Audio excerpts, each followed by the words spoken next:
Alright guys, sorry I couldn't be there with you today, but today we're going to go over the law of conservation of momentum. So in your notes, this goes right after your normal notes on momentum. So first of all, the law says that the total amount of momentum for a group of objects does not change. That means no matter if you have one truck crashing into a brick wall or a couple of trucks crashing together, their total momentum is always going to be the same.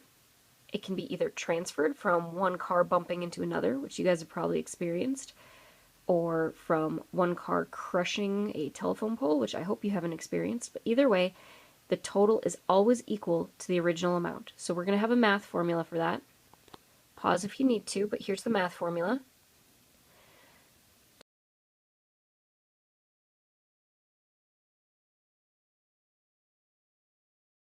Total momentum before the collision equals the total momentum after the collision. And that has a formula, m1, so the mass of object 1, times the velocity of object 1. You multiply those two together. Whatever that equals, you add it to m2 v2, the mass of a second object times the velocity of that second object. Once you have those two added together, that's going to equal whatever the mass of those two objects is times their new velocity. Mass is never going to change. This is what we did in our lab upstairs on Friday. So the mass of two cars is not going to change just because they crash together. If you had a 1,000-pound truck, it's still going to be 1,000 pounds after they crash. However, it is going to affect a new velocity of those objects. Through an example for you. So let's say we've got two skaters that are about to crash. So if skater 1 has a mass of 50 kilograms and a velocity of 10 meters per second, skater 2 has a mass of 60 kilograms, a little bit heavier, and a velocity of 11 meters per second. She's going just a little bit faster, and that's why the lady in red crashed into the lady in blue. So let's work that out. Give you a second to copy that down. I want you to have this example in your notes.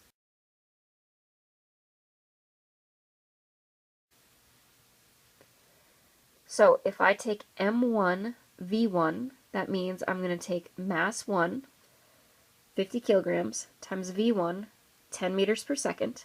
That's going to give me 500. That's the momentum for the first skater. The second skater has a mass of 60 times a velocity of 11. m2 times v2, 60 times 11 equals 660. So we're going to add that up because the total before has to equal the total after. So 500 plus 660 equals 1160.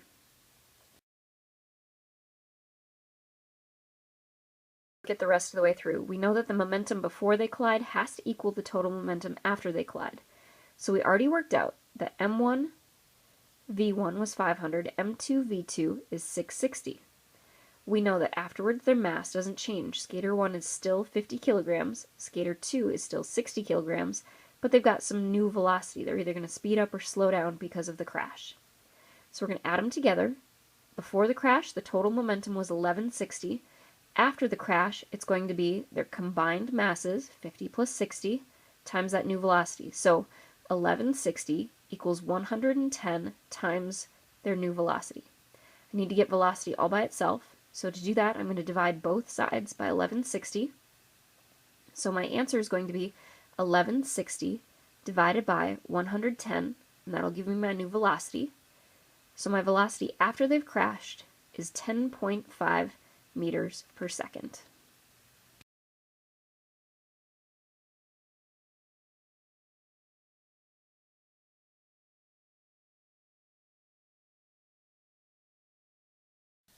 Okay, here are some more example problems for you for conservation of momentum.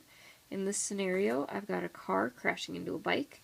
The car, of course, weighs a lot. The bike doesn't weigh so much. The car is moving really fast. The bike is not moving so fast. So my formula is m1 v1 plus m2 v2 equals m1 plus m2 times v3.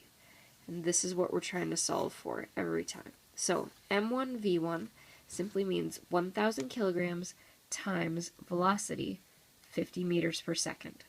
Okay, so what's 50 times 1,000?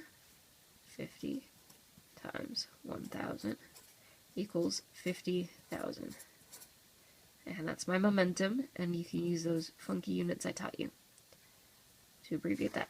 Alright, m2 v2. m2 is 50. Oops, I just realized I switched those around. Sorry. M2 is 50, V2 is 10, so it's 50 times 10, that's 500. Momentum is 500 here, 50,000 here. Okay, so what happens when they combine? We said that M1V1 was 50,000, M2V2 is 500, add those together, and that's going to give me this side, so it's 50,000 plus 500, 50,500 equals, and on this side I've got M1 plus M2. Well, that is just this mass plus this mass. So that's 1,000 plus 50, which I know is 1,050, times this V3 thing. Okay, so our new velocity. So I want to get that velocity by itself, so I have to divide both sides by 1,050. And that gives me, on this side, just velocity by itself, that V3, that new velocity. And on this side, 50,500 divided by 150 equals 48 meters per second. So after these two have crashed together, the car slowed down a little bit, of course, because it crashed into something. So it went from 50 meters per second down to 48. But that biker's sure cruising now because he's got that car smashing into him. He's now going 48 meters per second. Alright, let's try one where one object is moving and the other one is not. So object 1 is a jogger that weighs 100 kilograms and is moving at 3 meters per second. Jogger 2 is just standing there looking around. He's not moving at all. He weighs 300 kilograms, 0 meters per second. So let's do M1 V1. M1 is 100 kilograms. V1 is 3 meters per second, so 100 times 3 is 300. M2 V2, M2 is 300. V2 is 0, so 300 times 0 is 0. So let's go down to our equation. M1 V1, we said that that was 300. M2 V2 is 0. And that's going to equal on this side, adding their two masses. So here I've got 100 kilograms, here I've got 300 kilograms. All of that gets multiplied by V3. So on this side, 300 plus 0 is 300. On this side, 100 plus 300 is 400 times V3. I need to get rid of that, so I'm going to divide both sides by 400. So I'm going to get that my velocity over here is 300 divided by 400, which is the same as 0.75. So my final velocity is a little less than 1 meter per second. Why is that? Because when this guy crashed, he might have had a lot of momentum, but this guy had a lot of inertia. He's not moving anywhere because he weighs so much, he's not going to let them speed up very much. So that's why their total momentum after the crash their total velocity after the crash is 0.75 meters per second.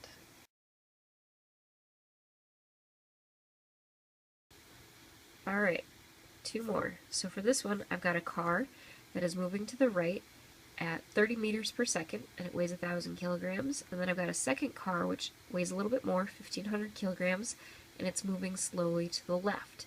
How do you handle those? Well, we're going to subtract the second one here. So here we go. So I've got 1,000 kilograms times 30 meters per second. So mass is 1,000. Velocity is 30. So 1,000 times 30 is 30,000.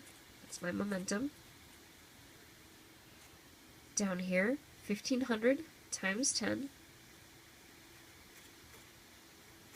That gives me 15,000 for my momentum. But because this 10 meters per second is going the opposite direction, we're going to call that negative 10 meters per second. So let's change that here.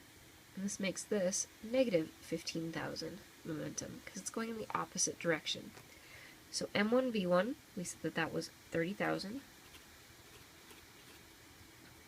And then over here, we said that M2 V2 is negative 15,000. So we're still adding negative, which we're going to simplify that in a second. And then here we're going to add their two masses. So 1,000 kilograms plus 1,500 kilograms.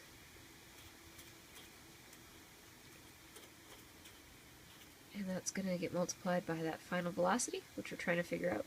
So over here, 30,000 plus negative 15,000 is the same thing as saying 30,000 minus 15,000.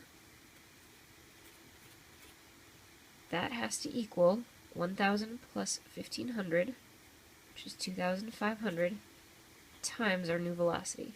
We need that velocity on its own, so we're going to divide both sides by 2,500.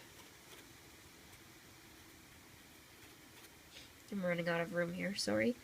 But that leaves us with a final velocity. 15,000 divided by 2,500 equals 6 meters per second. And since that's a positive number, we know they're going this way. So how is it that a tiny little car crashing into this big old truck, they're both going to move this way at a slow speed? The reason why is because if you look here, he had a lot more momentum. Even though it's a smaller car, because of his speed, he's got a lot of momentum. Down here, this big truck, not moving all that fast, doesn't have that much negative momentum, not enough to push them both the other direction. Alright, last one. We've got two hockey players. We've got a big dude here that's moving at 2 meters per second to the right, and then we have a smaller dude who's moving at 8 meters per second to the left. So he's small, but he's quick. He's big, but he's slow. So let's figure out their momentum. The hockey player, first one, is 70 kilograms, 2 meters per second. So M1V1 is 70 times 2, 140. Second one, 50 times 8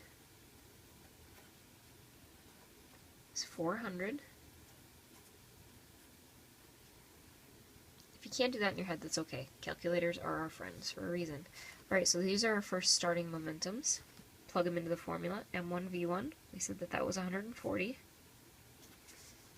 plus M2V2, that's 400, but wait a second, he's moving in the opposite direction. We need to make all of those negative. So we're going to add negative 400, because this guy's got a lot of momentum, but he's going the opposite direction, equals M1 plus M2. So I'm going to take 70 plus 50,